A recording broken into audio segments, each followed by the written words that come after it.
Bonjour et bienvenue dans le podcast La Minute Humaine, le podcast des dirigeantes et des dirigeants qui veulent des collaborateurs qui se comprennent et qui travaillent bien ensemble.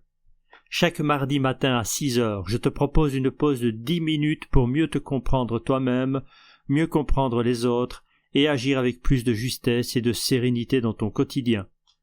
Si tu veux recevoir des pistes concrètes, des ressources ou simplement faire connaissance, je t'invite à t'inscrire à ma newsletter. Le lien est juste dans la description. Merci d'être là et bonne écoute.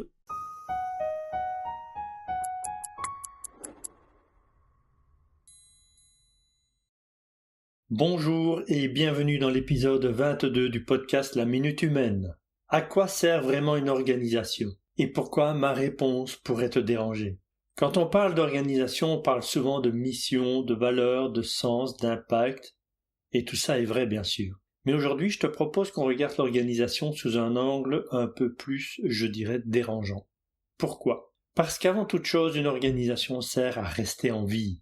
Et si cette phrase te met mal à l'aise, reste avec moi et écoute jusqu'à la fin. J'observe les organisations comme j'observe un corps humain. Un corps, c'est un organisme vivant, composé d'organes différents, spécialisés dans des fonctions différentes, parfois en tension les uns avec les autres, mais qui concourent tous à une seule chose, maintenir le corps en vie. Le cœur ne cherche pas le sens de la vie, les poumons ne se demandent pas s'ils sont alignés avec leurs valeurs, le foie ne se demande pas s'il a le droit d'exister. Chaque organe fait ce qu'il a à faire pour que l'ensemble tienne. Une organisation fonctionne exactement de la même manière. Donc, une organisation doit créer de la richesse, au sens financier, social, symbolique, peu importe, et ce n'est pas un but moral, c'est une fonction vitale. La richesse, c'est l'oxygène de l'organisation. C'est vrai aussi pour une association qui n'a pas de but lucratif. Elle doit payer ses salariés, financer des activités, attirer des personnes compétentes, conserver ses membres, etc. Il n'y a donc pas de mal à penser richesse, et surtout d'en créer. C'est l'oxygène de l'organisation.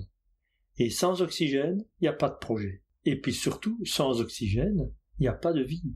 L'organisation se meurt tout comme un humain sans oxygène. Il n'y a pas de mal à penser richesse, il peut y en avoir quant à la manière de faire la richesse, à la manière d'utiliser ses ressources, et en ce qui me concerne professionnellement, la manière d'utiliser les ressources humaines. Là, il peut y avoir du mal, qu'il soit conscient ou, pour la plupart du temps, inconscient.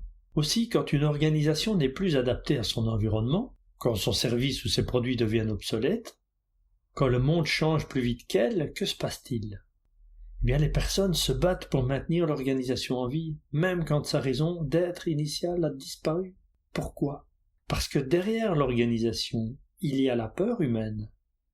La peur de perdre son emploi, la peur de devoir se reconvertir, la peur de ne plus savoir qui on est dans cette structure, la peur de devoir faire face à une situation inconnue.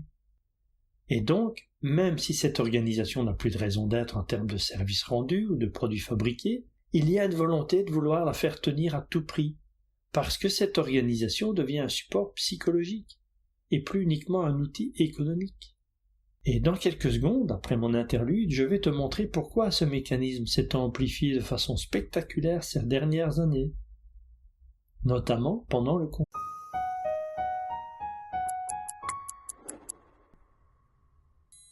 Si tu souhaites aller plus loin, je t'ai préparé un carnet de bord gratuit. Pour chaque épisode, tu peux télécharger ce document qui reprend des questions et un exercice pour mettre en pratique ce que nous explorons ensemble. Ce carnet a pour objectif de développer ta connaissance de toi-même. Tu peux en faire un livre qui te suit dans le temps tout au long des épisodes. Et si tu en ressens le besoin, ce carnet de bord pourra également servir dans le cadre d'un accompagnement personnalisé. Tu le trouveras via le lien dans la description.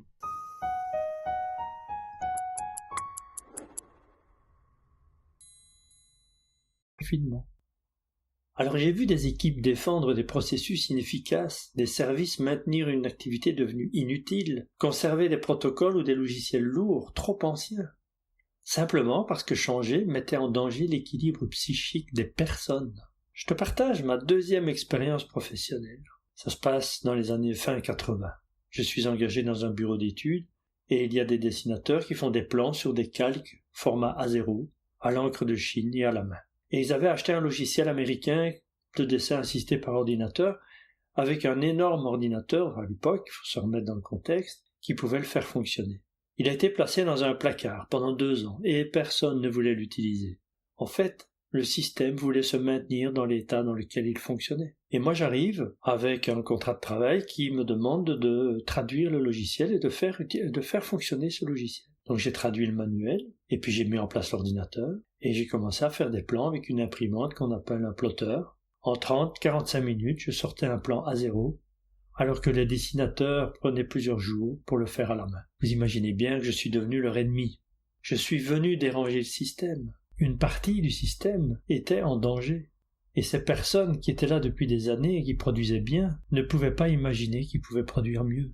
Dans ces situations, l'organisation ressemble à un organisme vivant qui, face à un changement de son environnement ou de ses conditions de travail, va consacrer toute son énergie à rester identique plutôt que de s'adapter. Chez un être humain, ça donne de la rigidité, de la fatigue chronique, des maladies fonctionnelles, une perte de vitalité, j'irais même une perte de joie de vivre. Et dans une organisation, ça donne de la lourdeur, des procédures obsolètes, des conflits, des tensions internes entre les individus, de l'usure humaine. Et c'est pas une erreur morale, c'est juste un mécanisme de survie. Donc quand l'environnement change, un organisme il a 2 options. Soit il transforme son fonctionnement, soit il mobilise énormément d'énergie pour rester comme avant.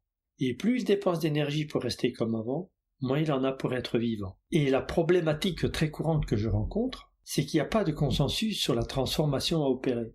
Il y a bien toujours des personnes qui veulent le changement, et puis il y en a qui sont plus rigides. Et c'est pas une faute. Encore une fois, c'est un mécanisme de survie, et c'est inconscient. Le problème n'est pas de vouloir maintenir l'ancien. Le problème, c'est quand on défend des structures mourantes, au lieu d'accompagner des transformations vivantes. Transformer, reconvertir, former, accompagner, ça demande plus de courage, plus de leadership et plus de vision que maintenir artificiellement l'existant. De plus, maintenir une structure qui ne produit plus les bons effets, c'est du déni. Parce que à court ou à moyen terme, c'est une mort assurée. Alors pour s'accrocher à quelque chose qui doit évoluer plutôt que de faire évoluer, c'est comme nager à contre-courant dans une baïne, on en meurt.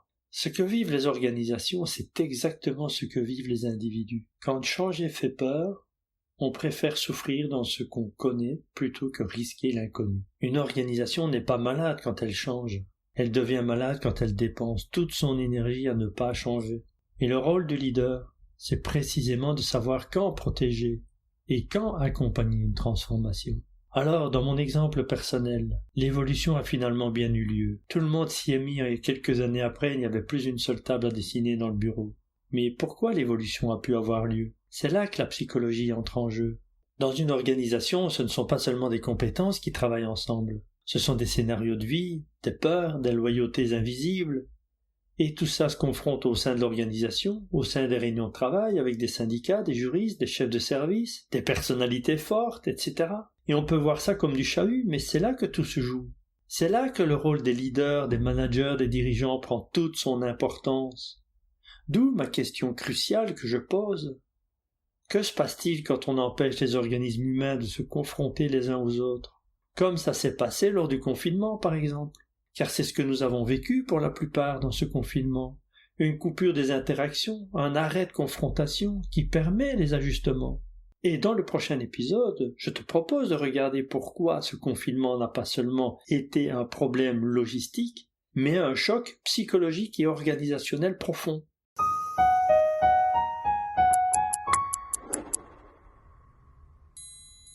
Je te remercie d'avoir partagé cette minute humaine avec moi. Si ce podcast t'aide à mieux te comprendre et à créer des relations plus claires autour de toi, je t'invite à laisser un commentaire. C'est un vrai coup de pouce pour faire connaître ce podcast. Et si tu veux continuer l'exploration, rejoins-moi sur LinkedIn. J'y partage d'autres outils et réflexions et je réponds toujours avec plaisir. Et n'oublie pas, il n'y a pas de faire humain, il n'y a que des êtres humains.